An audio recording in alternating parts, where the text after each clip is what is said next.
Hi friends. There are professions that exist quietly in the background of life.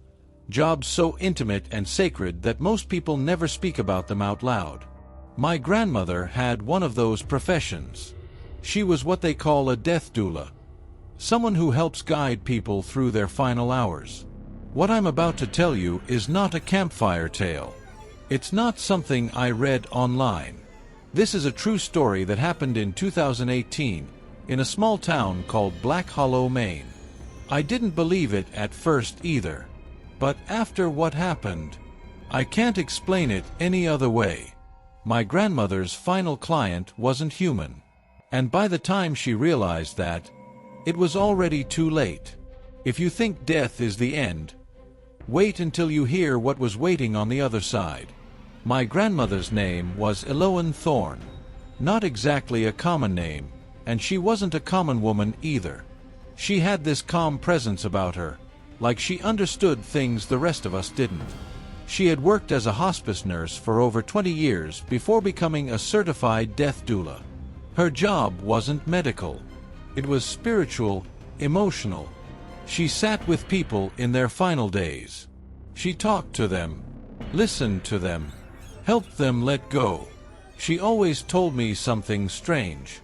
Alaric, she used to say, when people are close to death, they don't see nothingness. They see something, and it's not always the same thing.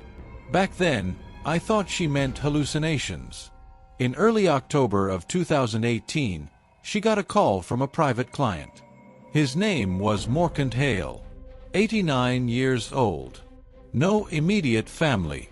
Lived alone in a decaying Victorian house at the edge of Black Hollow.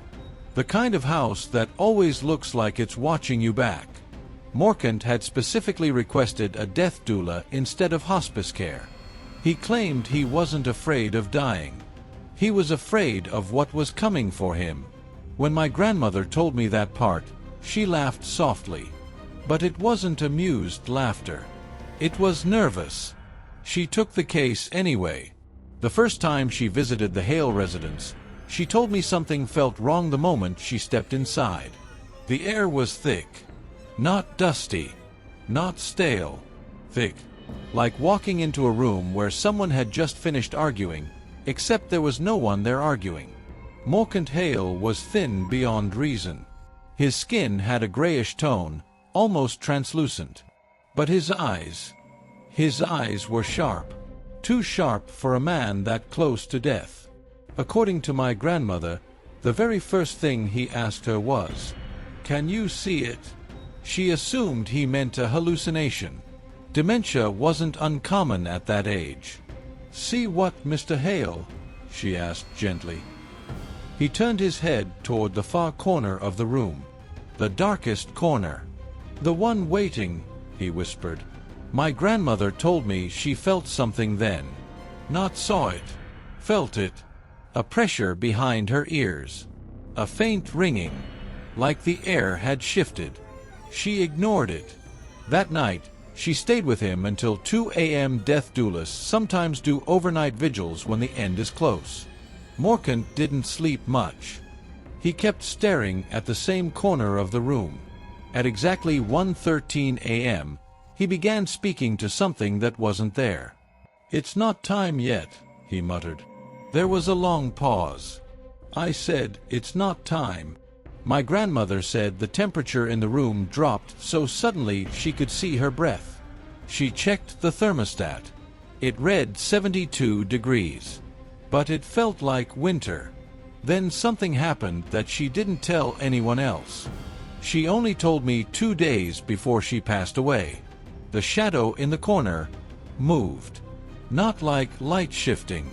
Not like a trick of the eye. It stretched. Slowly.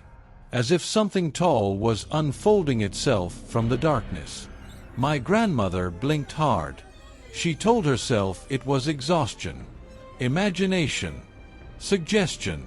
But Morkant Hale began to cry. An old man who claimed he wasn't afraid of dying was suddenly terrified. "It's closer tonight," he whispered. "You weren't supposed to see it." That sentence stayed with her. You weren't supposed to see it. The next morning, she left the Hale residence shaken. She told me she had never felt anything like that before. In all her years sitting beside the dying, she had seen peace. She had seen grief. She had seen confusion. But she had never felt watched. That night, she had a nightmare. She told me she saw a doorway standing in the middle of Morkan's bedroom. A tall, narrow doorway made of something that looked like bone. And behind it, something breathing. Slow. Patient. Waiting. She woke up with bruises on her wrists. Finger-shaped bruises. She didn't quit the case. That's what still haunts me.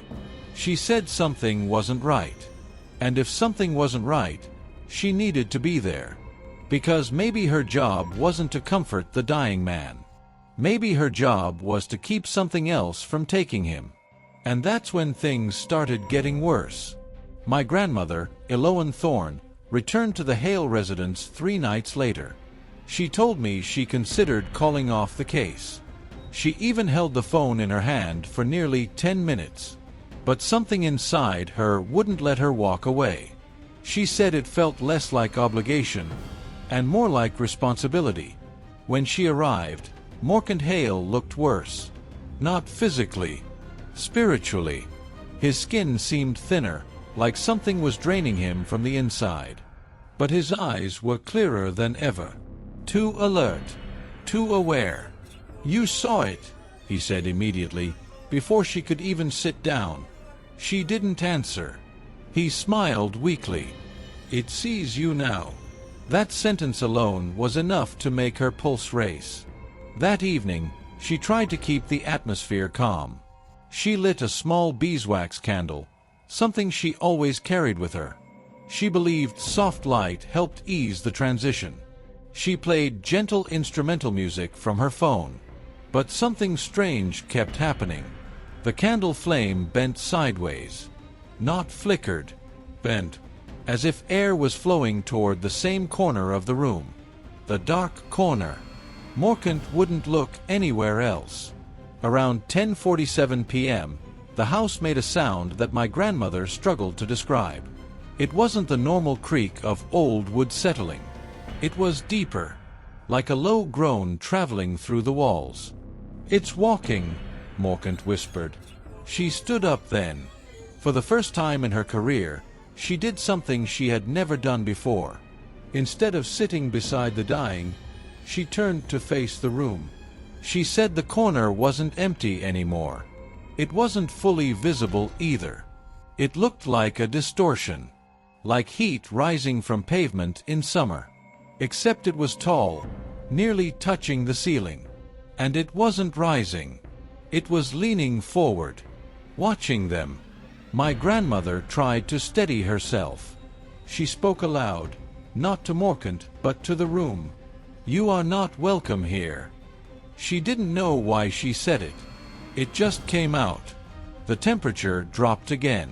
And Morkan began gasping. Not choking. Not suffocating. Gasping like someone was pulling air out of his lungs without touching him. My grandmother rushed to his side. She checked his pulse.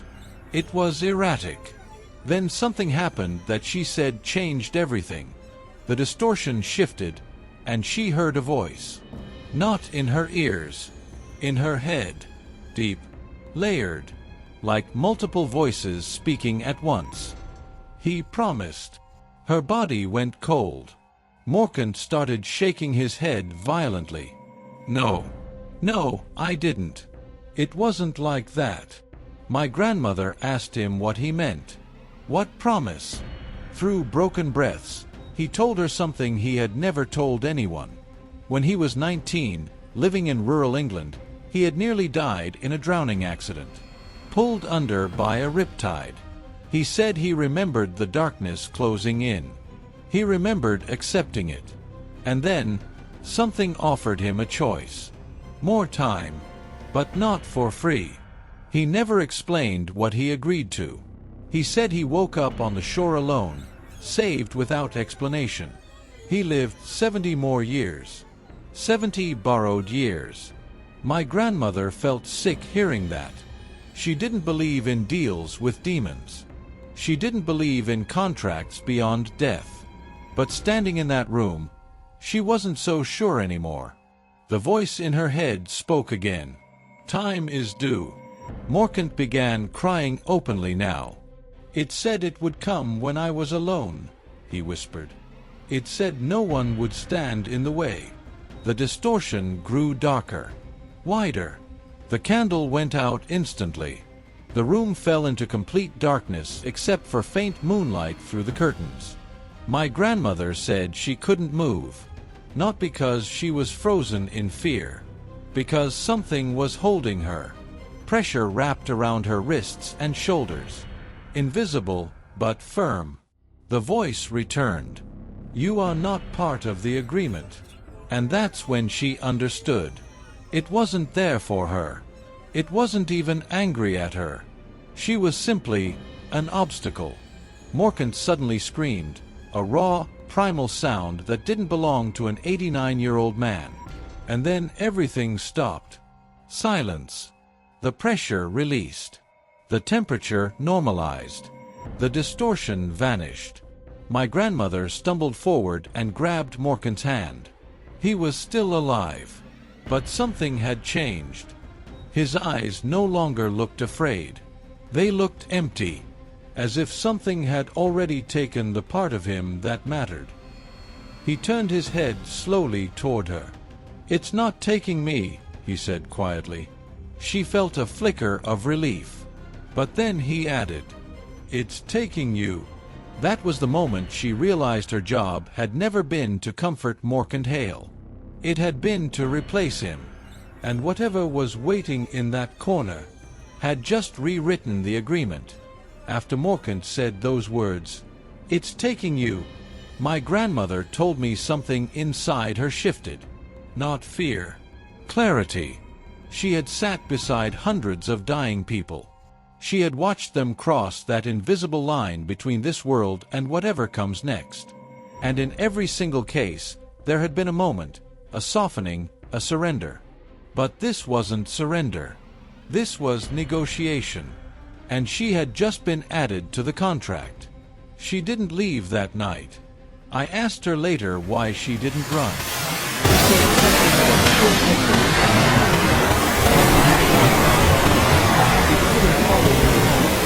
Morkant fell into a strange sleep just before dawn.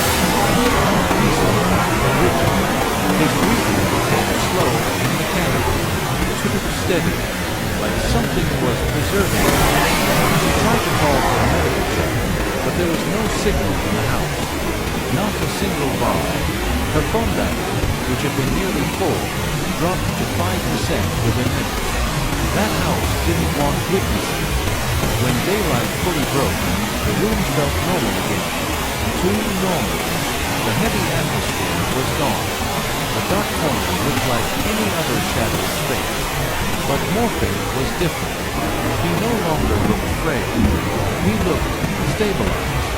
Like someone whose expiration had been postponed. He opened his eyes mid-morning and stared at the window. It doesn't like delay. It doesn't like interference. She asked him what the agreement truly was. Not fragments. Not fear-driven whispers. The full truth. He stared at the ceiling for a long time before answering. I didn't pray to God. He paused. I prayed to anything listening. The water that filled his lungs. He felt his eyes become not desperation. He begged for promised gratitude. Promised devotion. Promised service. Promised healing. And something else. Not with God. In the present. He described it as standing in darkness that wasn't empty. Darkness that was aware. It told him he would live a long life. A full one. 17 more years. But when it returned, it would not be denied. And no one would interfere. He agreed. He never told anyone. He built a life. Work. Love, grief.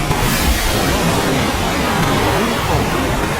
Every year on the anniversary of his drowning, he said he felt watched, waiting. In 2018, exactly 70 years later, he felt it growing closer. That's why he hired a death doula.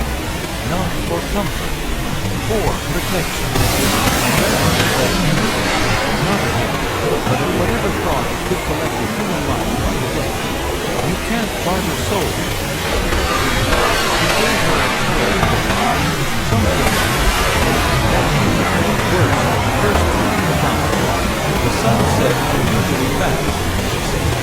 The room darkened like someone had dimmed the world outside. Birds stopped making noise. Even the wind disappeared. Silence pressed against the window. At 9:32 p.m., every mirror in the house cracked at once. Not shattered. Cracked. Thin lines spreading across the glass like spiderweb fractures. My grandmother wasn't in the room when it started. She was in the hallway. She heard the sound travel through the house. Sharp, synchronized. When she returned to Morgan's bedroom, he was sitting upright in bed. Not weak. Not trembling. Sitting upright without assistance. And smiling. But it wasn't his smile. It was stretched too wide. Too deliberate. The air thickened again. The distortion returned, only now it wasn't confined to the corner. It crawled across the ceiling like a stain spreading through water. The voice filled her head again. Louder this time. Interference requires balance. She felt that same invisible pressure wrap around her arms, but stronger. Her knees buckled. Morgan's mouth opened, but when he spoke, the voice wasn't his. You stepped into the doorway willingly. Her heart pounded. Doorway. Her dream. The bone-like frame standing in the middle of the room. She realized something chilling. The doorway wasn't symbolic. It was literal. And it wasn't for Morkant. It was forming for her. Behind Morkant's bed, the wall began to darken. Not shadow, not stain. The surface itself looked like it was thinning.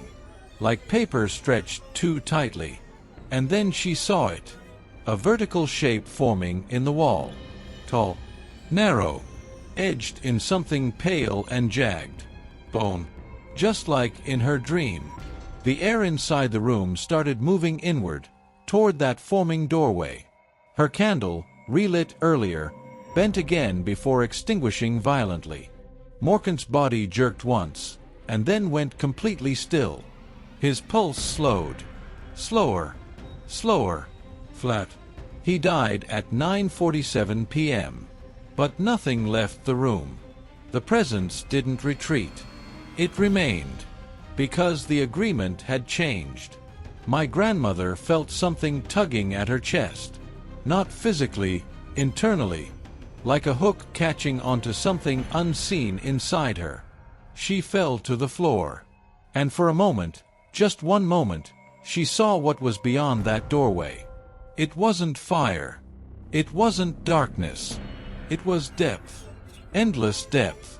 And within it, shapes moving, layered, shifting, ancient. Watching. Waiting.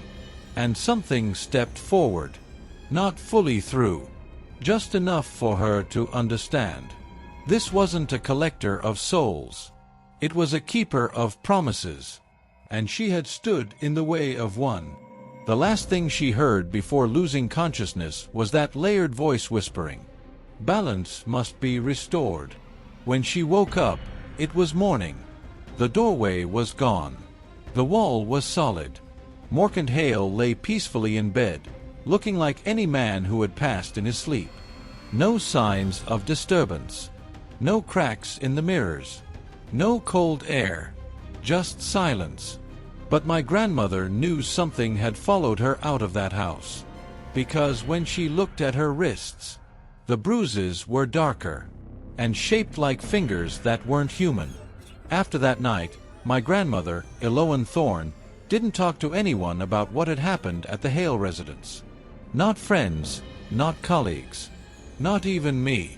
She said she couldn't, because the truth was too heavy, too raw, too Impossible. But she did start noticing things. Small things at first, sounds in the house that had no source, shadows stretching too long, whispers just at the edge of hearing. Her cat, a black Maine coon named Bramble, hissed constantly at the corner of the living room. Something invisible, but undeniably there. She told me she felt it watching her every night. One evening, she confided in me. "It's not Morkant anymore. He's gone. But the presence, it followed me out. It lingered. I can feel it in my chest when I lie down to sleep. Waiting. Patient." By November 2018, she began keeping a journal again, something she hadn't done in years. She described her days in detail. The cold spots in rooms that were otherwise warm. Mirrors reflecting something that wasn't there when she looked closely. The feeling of being pressed down in bed by something heavy, unseen. I asked her if she thought she was imagining it. She shook her head. "No. I know what I felt. I know what I saw. And I know what it touched." One night, she felt compelled to return to the Hale house.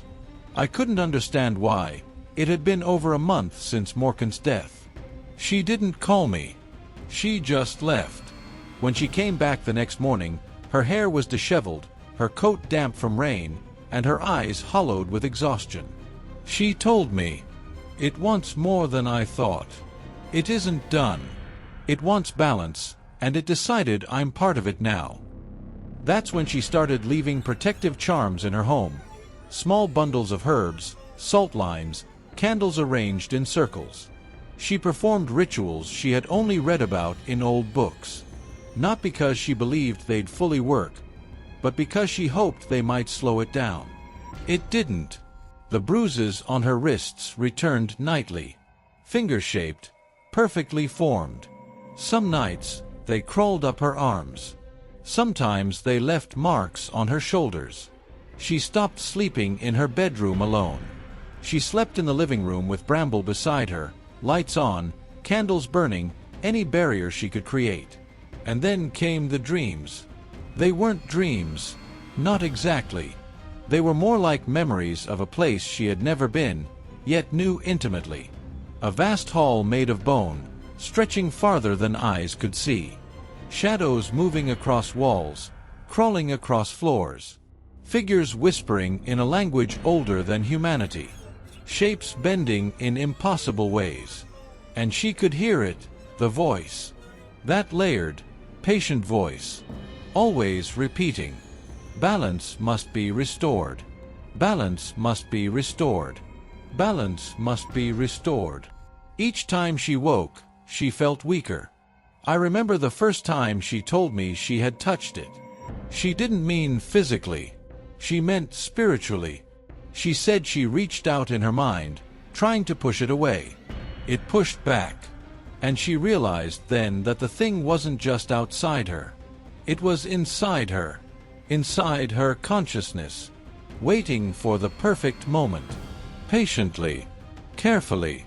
She told me she began studying death rituals, protective wards, and old grimoires from obscure archives in the city.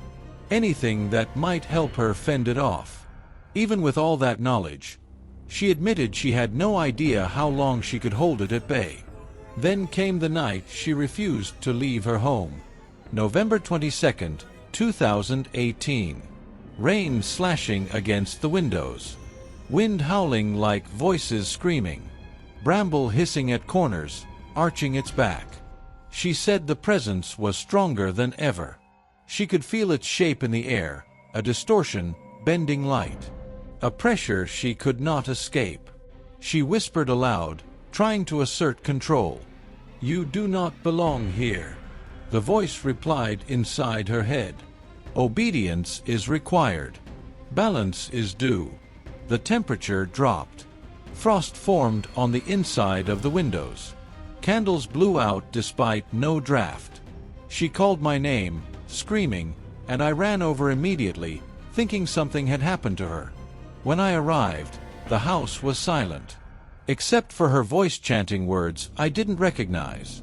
She later told me she was trying to push it out, force it to honor the natural order. But the thing, it laughed. Not like humans laugh. Not sound, vibration, pressure. It mocked her. And she realized something terrifying. This wasn't about Morkant Hale anymore. This wasn't about keeping a life. It was about testing her. And she knew, deep down, that death was no longer the final enemy. The thing that had been waiting in Morkant's house was now waiting in her.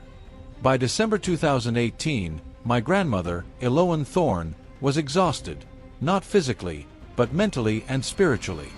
Every night brought bruises, whispers, and shadows creeping closer. She told me she felt like the world was thinning around her, as if something had pierced the veil separating life from whatever this was. She decided she couldn't fight it alone anymore. She reached out to a small circle of spiritual practitioners, people who dealt with energies beyond life and death. They agreed to perform a protective ritual in her home. On the night of the ritual, I was allowed to watch. The living room was dimly lit with candles, bundles of sage and herbs lining the walls, salt laid carefully in protective lines. Eloan sat in the center, murmuring words in a language I didn't understand. The moment the ritual began, the air shifted violently. It was as though the room itself inhaled sharply. Bramble, her cat, hissed and ran for cover. Shadows twisted along the walls like living smoke. Then it appeared. Not in the corner this time. Not bending the light. It manifested fully. A tall, towering figure of darkness, edges jagged and skeletal, with multiple shifting faces embedded within it. Eyes, mouths, gaping voids, all watching her. "You have delayed the balance too long," the layered voice thundered inside her mind. Eloan didn't flinch. She lifted her hands, chanting louder. Salt burned against the hardwood as it flew through the air in protective patterns. Candles bent backward but did not extinguish. "I am not part of your contract," she shouted. "Leave this place. Leave me alone." The figure swayed closer, a distortion of air and shadow. Every step it took made the room colder. Her hair froze at the roots. Her breath came out as mist. And then, a sound unlike anything I've ever heard, a chorus of whispers screaming in unison, trying to break her concentration. 4 hours, it felt like that struggle lasted. The shadows clawed at her mind. Her body shook uncontrollably. But she held her ground. Finally, as dawn broke, the entity let out a final, echoing reverberation. "Balance is restored," and then it vanished. The room returned to normal. Candles flickered gently. The temperature warmed. Bramble cautiously returned, circling her feet. Eloan sat there, trembling but alive. She told me she didn't know if it had truly left or if it had merely paused. But she said one thing clearly. "It knows I will always remember. And so it will always watch." She never returned to working as a death doula after that night. She kept her experiences to herself, except for when she finally shared them with me. I think she did it so someone, anyone, would know the truth. Because the truth is terrifying. The line between life and death isn't always empty. And sometimes, when a promise is broken or delayed, something waits. Something that isn't human. Something patient. Something eternal. If you enjoyed this story, don't forget to like this video and subscribe for more true horror stories that will chill you to the bone. Have you ever experienced something similar? Or felt a presence you couldn't explain? Share your experience in the comments below. I'd love to hear your story. And don't forget to share this video with anyone who dares to explore the shadows. Because sometimes, the things waiting in the dark aren't waiting for you, they're watching.